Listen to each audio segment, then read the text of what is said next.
Cheguei com o seu coco, Nick. Segura aí, cara, estou fazendo ofício. Como assim? Tá aí sentada fazendo nada? Estou fazendo ofício. Já ouviu falar de fisioterapia cardiopulmonar? Fisioterapia o quê? Cardiopulmonar. Claro que não, o que é isso? Vamos chamar a Liz para ela nos explicar melhor, tá? Tá bom, então. Mas me passa o coco aqui. Aqui, vamos lá. Senta que lá vem história hoje, então, hein? Tá, cadê a Liz? Oi, Liz! Olá! Oiê! E aí, Liz, bom tudo dia, bem? tudo certo? Muito obrigada. Obrigada por ter vindo. Imagina! Estamos cá, mais Ibira Mornings com a doutora Liz, que ela é fisioterapeuta cardiopulmonar. Tá bom, espero que ela consiga me explicar o que é isso que você estava fazendo agora, hein? E assim, eu estou surpresa, né? Porque o Lucas é um cara que sabe de tudo, né? Ele estuda até como que vai ser o chão da maratona. Se deixar, eu faço isso mesmo. É verdade, isso. Então, assim, eu achei incrível ele não saber o que é a fisioterapia cardiopulmonar. E eu acho que muitas pessoas não sabem também, não. Uhum. Então, a gente queria entender melhor e também contar para as pessoas, né? Porque eu acho que todo mundo pode se beneficiar muito de isso, né? Assim. Exato. Cara, quando a gente fala de físio, o que vem lá na cabeça de todo mundo é ficar agachando numa academia, fazer choquinho, vou recuperar, reabilitar meu glúteo médio, minha panturrilha, ou algum machucado, ou a prevenção. E aí eu acho que até o que a gente tava conversando, que é ninguém pensa no músculo que trabalha o dia todo, estando na corrida ou não estando na corrida. 24/7. E que não é o coração, porque todo mundo vai achar que é o coração que trabalha. Não, não é o coração. É mais importante ainda. E que é a especialidade Da doutora Liz. Mas vamos falar o que é isso? O diafragma. Exato. Sabe essa dorzinha chata que você tem quando você é criança aqui, quando você está correndo? Esse é o diafragma, cara. Exatamente. Faz tempo que eu não tenho essa dor, né? Mas... A Nicole não sabe o que é essa dor. Agora nós mortais sabemos o que é essa dor. Não. Mas a gente fez um teste aqui com a Liz e meu teste de respiração foi muito ruim, cara. Eu tenho muito para melhorar. E assim, eu queria entender também como que a gente, melhorando o diafragma, melhorando esse músculo, a gente melhora na corrida.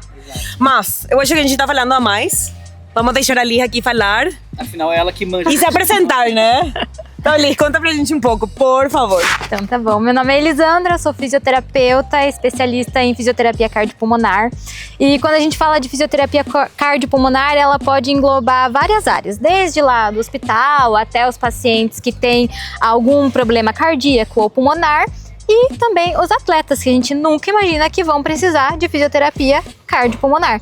Mas é como eles falaram, o diafragma ele trabalha 24 horas por dia e quando a gente coloca ele para correr, ele trabalha muito mais, porque ele precisa respirar muito mais rápido, muito mais profundo para captar o oxigênio e você conseguir se manter na atividade, né? E quando esse diafragma ele não é forte, aí vem todas as queixas de fadiga, dor, cansaço, que muitas vezes os corredores acham que é normal, mas não é, pode ser uma fraqueza. E não é só fadiga no diafragma, né? Ela causa fadiga no corpo inteiro. No corpo inteiro. Existe um fenômeno que se chama metaborreflexo, que é um reflexo do nosso corpo que aparece quando ele está em intensidades muito altas, que ele fala, opa, peraí, se você não parar, eu vou parar, porque senão vai dar ruim aqui. E o que acontece? Quando a gente corre muito rápido, usa uma via de energia que é o carboidrato. E isso faz liberar ácido lático lá na nossa perna, na musculatura. Só que se eu ficar usando esse carboidrato e ficar liberando muito ácido, meu corpo fica inteiro ácido. E isso não é saudável, isso é prejudicial, isso pode causar até uma parada cardíaca. Então o corpo fala assim, eu tenho que tirar esse ácido do corpo e esse ácido a gente tira através da respiração. Tem toda uma equação bioquímica que não vale a pena entrar aqui. Mas enfim, então pela respiração a gente consegue liberar esse ácido para o corpo se equilibrar de novo e você manter a atividade. Só que para isso, todo o sangue que está indo lá para a perna, ele é redirecionado para o tórax. Então falta sangue na perna, diafragma trabalha mais, mas o sangue não dá conta de trabalhar e você fica fadigado, perna não funciona, respiração não funciona, você quebra na corrida. E aí você acha que não serve pra corrida, né? Principalmente, cara, muitas vezes, quando você tá começando a correr, porque acho que é o sintoma mais comum, né? Tô com aquela dor de lado, aquela pontada. A primeira dor do corredor. A primeira dor do corredor, exatamente. A primeira dor do joelho, dor do eu vou começar a correr. Correu 100 metros, primeira dor do corredor é essa, sabe assim? E ela é muito ruim, cara, porque ela te faz ficar tudo torto, é horrível, sabe assim? E é muito interessante você pensar que tem coisas que você consegue treinar pra justamente ficar mais resistente nesse sentido, né? Exatamente. Essa dor, ela pode ser por 2 motivos, né? Quando a gente fala de diafragma, pode ser uma fraqueza mesmo, então o teu músculo, ele tá fraco, assim como a gente às vezes tem a perna, o quadríceps fraco, o glúteo fraco, o diafragma também pode ficar fraco, afinal ele é um músculo. Ou pode ser uma isquemia, que nada mais é que o sangue não tá passando direito ali no músculo, não tá chegando oxigênio, não tá chegando energia para ele continuar fazendo o trabalho dele, e isso pode causar uma dor. Muitas vezes no iniciante, né, no corredor iniciante, é uma falta de condicionamento, até o corpo entender, eu tenho que mandar sangue para todas essas áreas. Mas quando a gente fala de atletas mais experientes, aí pode vir a questão da fraqueza, e aí a gente tem que investigar mais a fundo o que está acontecendo. Mas, Liz, também tem casos, né, de pessoas que são muito boas correndo e elas não têm essa dor no diafragma, mas ainda dá para melhorar, né? Exatamente.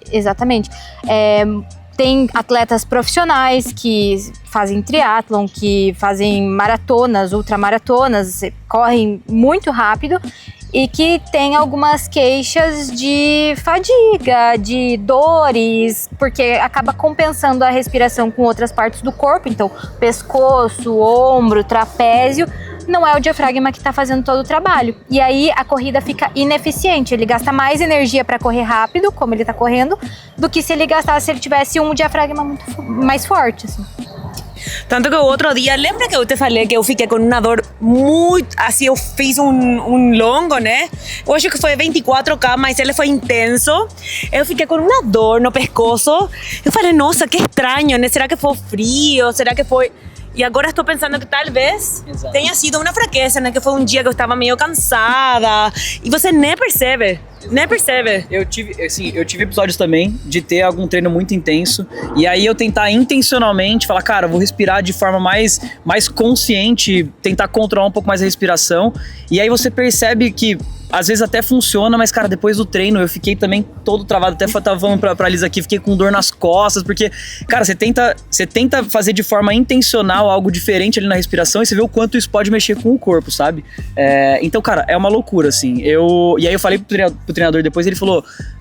Fica tranquilo, quando o seu corpo precisar, ele vai exigir que o diafragma trabalhe mais, que o seu corpo, ele vai se adaptar com o tempo, enfim, e conforme a demanda. E até ali estava explicando justamente isso, né? O quanto o corpo é inteligente, mas precisa de adaptação, e não só adaptação, o treino do próprio músculo, né? E esse é até um ponto que a gente já falou um pouco sobre isso e tudo mais, mas acho que seria super legal, assim, o que é esse treinamento, né? Como você dá um diagnóstico de como tá a respiração e o que é esse treinamento para respiração, que a Nick, a hora que eu cheguei aqui, ela falou que estava fazendo o treinamento. Eu queria entender um pouco melhor também.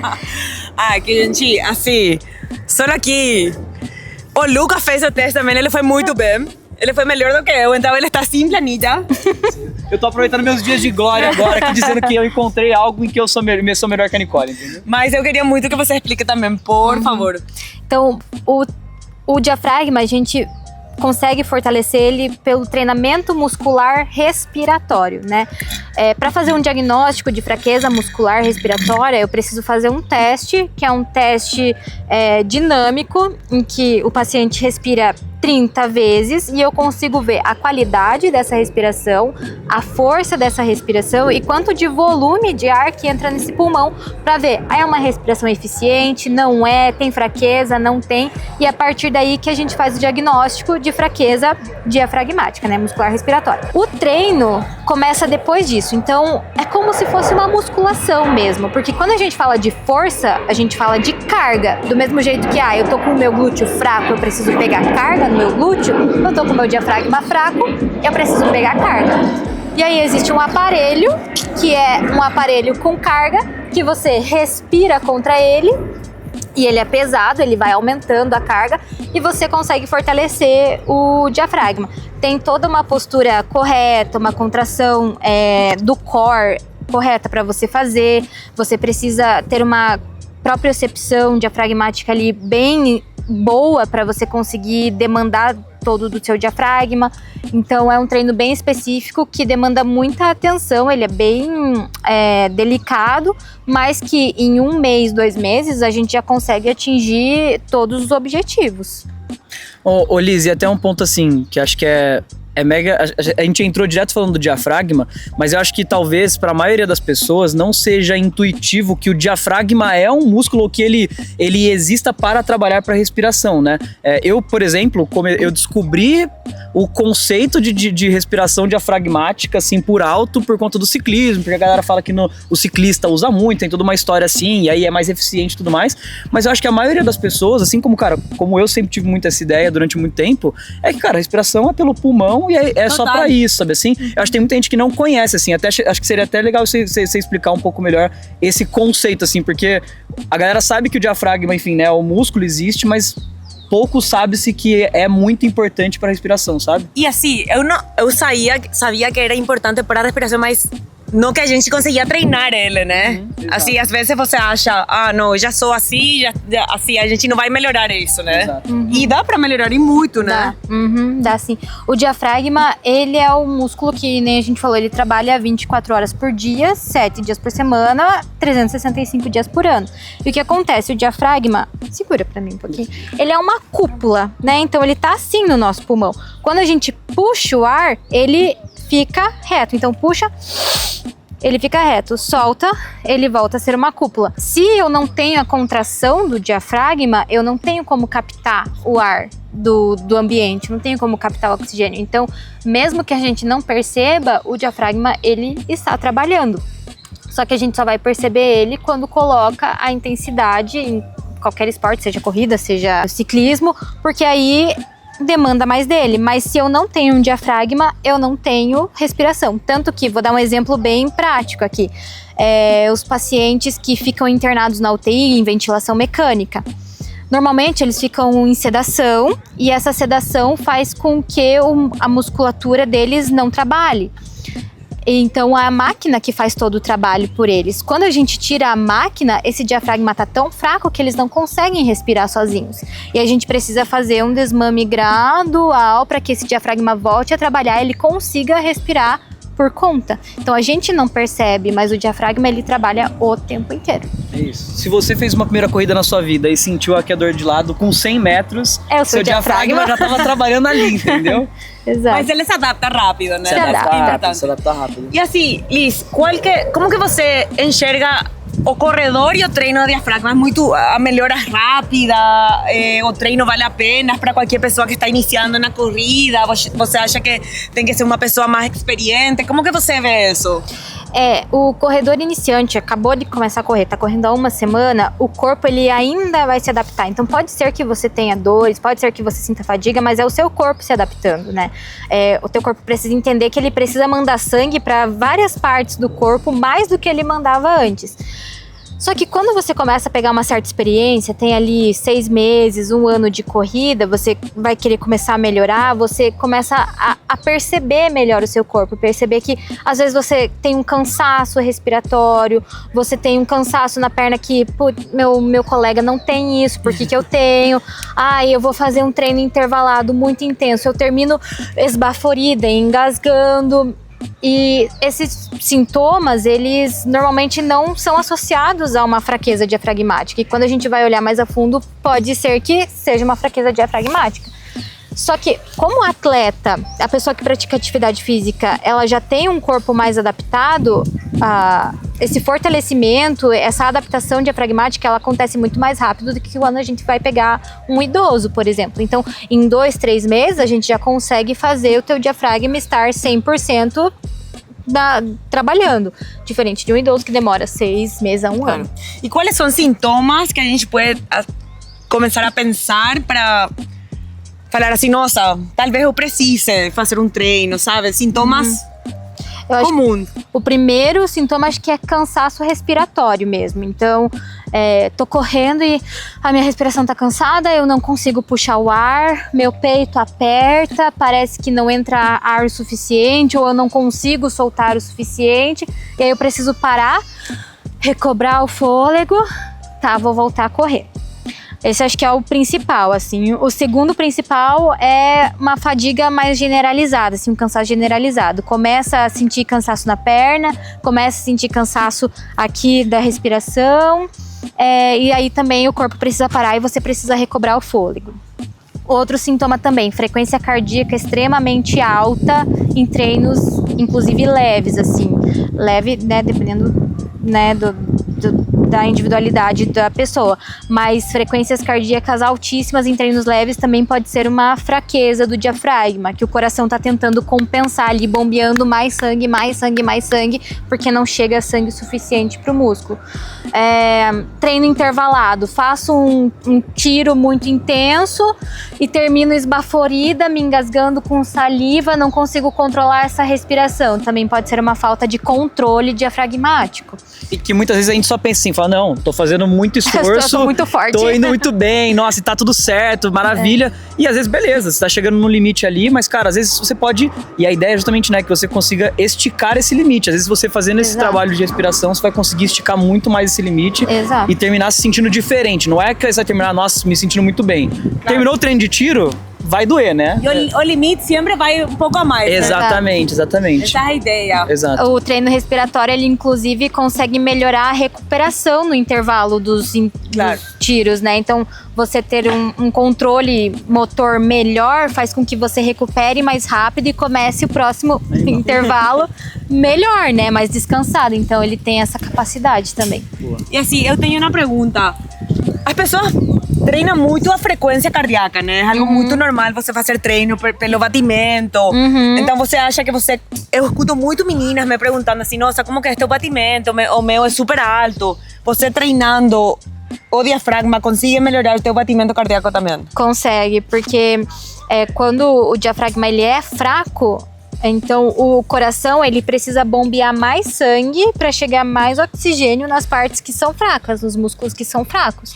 E se eu tenho um diafragma forte, a própria hipertrofia ela consegue fazer criar novos vasinhos que passam mais oxigênio, e aí eu não preciso ter o meu coração o tempo inteiro lá batendo rápido para chegar sangue. Entendi. Entendeu? Ele é uma resposta fisiológica, é igual a perna. Quanto mais forte a minha perna, menos sangue eu preciso que esteja circulando ali. O diafragma é a mesma coisa. E aí, consequentemente, o coração ele dá uma baixada na frequência cardíaca.